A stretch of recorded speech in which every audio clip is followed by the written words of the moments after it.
Hi everyone, Clifford here. In this video, I want to go over something very advanced. I want to show you two tricks in this video. It doesn't matter your level, that's gonna improve your game. I really hope you're ready. Let's go right into it. Okay, the better you get at pickleball, more you're gonna play in this area. This is what they say. If you want to win in pickleball, you have to play at the net, okay? But when you get at the net, this is where the game gets a little bit complicated, okay? Because sometimes you don't know or you don't understand what to do. So there's a trick I've learned that allows me to control the ball very well, especially when I'm dinking or I'm blocking or when I'm countering the ball, okay? So it's how I put my hands. Imagine I'm taking the ball out of the air. As you can see, you see my legs are open, shoulder apart. So my paddle is hanging, but I don't want you to be focused on my paddle right now. I want you to see my arm. You see, my arm is completely extended. Why? Because I'm trying to get as much reach that I can. So I can take the ball out of the air, and when I hit it, I don't hit the net. But that changed when I'm trying to dink. Okay, so if I change my technique now, instead of me attacking the ball, okay, so now I'm gonna dink. I don't know if you realize, you see my arm now is not completely extend, okay? So between my elbow, okay, here, I got a 90 degrees here, okay? So this is very important. My bicep and my forearm gonna stay like this. It doesn't matter after when I hit the ball. I don't know if you realize what I'm doing, okay? I never did that, okay? I never overextend my arm when I'm dinking. Why? Because when I overextend my arm, there is no way I can control it. So now, I know that's gonna be a little bit tough for you, like to maintain that 90 degrees when you're dinking or even when you're blocking, okay? But with practice, you can do it. So what I do, okay, to get used to it, I don't think about it anymore. It just happens automatically because my body has created no muscle memory for it. So I use a ball, okay? I put the ball here in my hand, all right? By putting the ball here in my hand, and I force myself to learn how to dink like that, okay? So I'm gonna show you. I want you like to find like a wall, okay? You put the ball here, you have your paddle out of front. So I slightly bend my knees, okay? I lean forward a little bit, and I'm dinking, okay? As you can see, that ball stay there in my arm. It's not going anywhere, okay? So I'm not moving my wrist. I'm not doing anything else. So all I'm doing is that motion. You see? It's that motion I'm doing right now. I want you to see something. I'm holding the ball here. So that's force you to use your shoulder.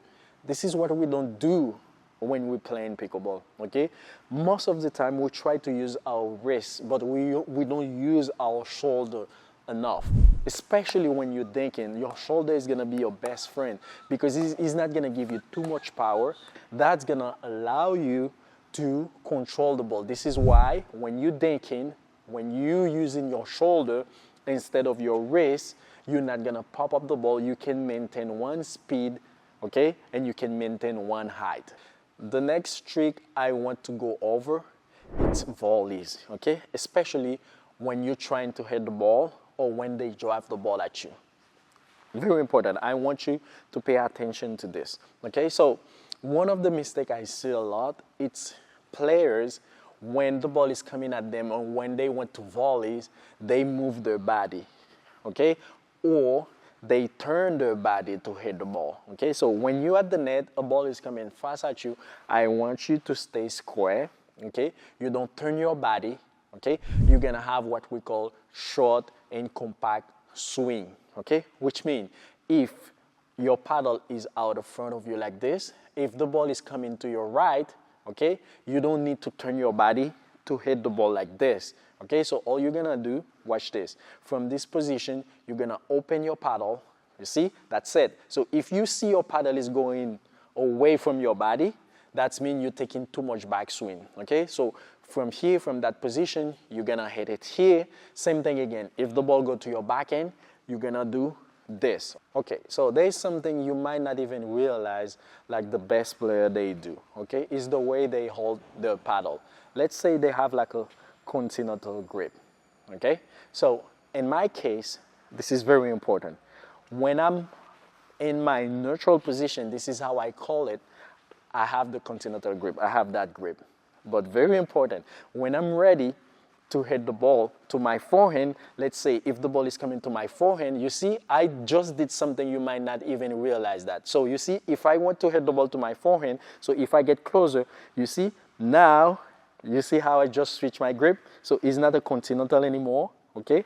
I just switch it like this because I want to hit the forehand. So the way I do that, it's pretty simple, okay? If I want you to show you from the side, you see, I got my continental. So when I'm ready to move the ball, if you watch my finger, I use those two fingers to switch my grip. You see, while my paddle is moving, you see how I switch it? And now, I have that grip now. So that's allowing me to slap the ball on the floor, okay? My ball is going on the floor, and I don't need a backswing to do it. Now, it's the same thing too. So after I finish hitting the ball, I'm gonna come back and I'm gonna have my continental again. Now, the same thing. If I want to hit like a put away backhand, same thing gonna happen, but instead of me going that way, okay, I'm gonna go the other way. You see that? So now my paddle is gonna become like this when I want to put my backhand away. So from this position, if I want to hit a forehand, I switch the paddle, I hit it, and from that position, if I want to hit a backhand, you see, I switch it. So when you realize that, those are like very small things, okay, that we're doing, that is very effective. So you don't even pay attention to those details, but I guarantee you when you put them in practice, they will change completely your game. Okay, as you can see, they might look very simple for you, but they are very effective, especially your ability to change or to switch your grip in the game, okay, while the ball is coming at you. So you have to practice that. When you're at home, play with your paddle, get your brain to get used to that motion. And I want you to go out there and practice it, okay? When you want to hit a forehand, you see the bevel is right here now, and hit it like this, and you're gonna see the difference. And you're gonna realize, oh, I don't need to take a backswing, because sometimes, most of the time when you're at the net, you don't have the time, okay? The same thing again. If you maintain that position when you're dinking, that's gonna make like a huge change in your game. So guys, this is all I have for today. I really hope you like the video, and if you do, don't forget